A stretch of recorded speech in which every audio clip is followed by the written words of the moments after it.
కుక్కర్లో అయితే ఆయిల్ అయితే పోసుకున్నానండి. పోసుకున్న తర్వాత మసాలా ఇంగ్రీడియంట్స్ ఇందులో వేసేస్తున్నాను.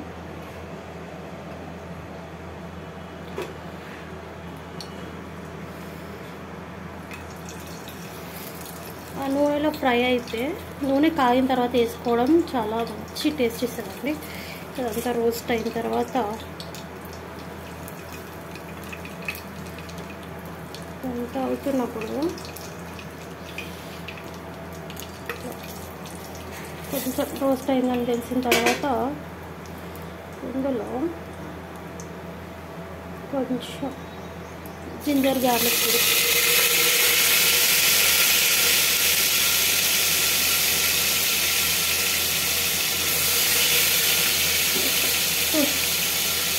టూ అండ్ హాఫ్ స్పూన్ వేసిన వెంటనే కలిపేసుకోవాలి. కలుపుకున్న తర్వాత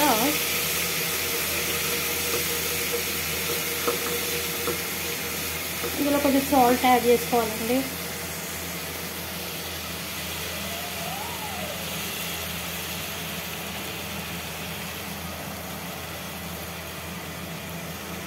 సాల్ట్ అయితే వేసాను.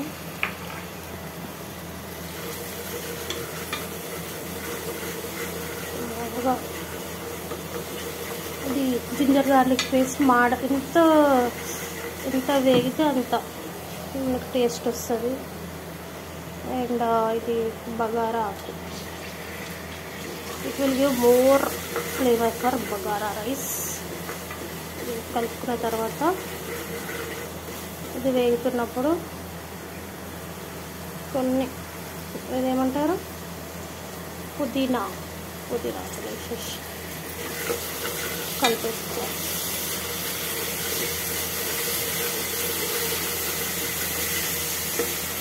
కలుపుకున్న తర్వాత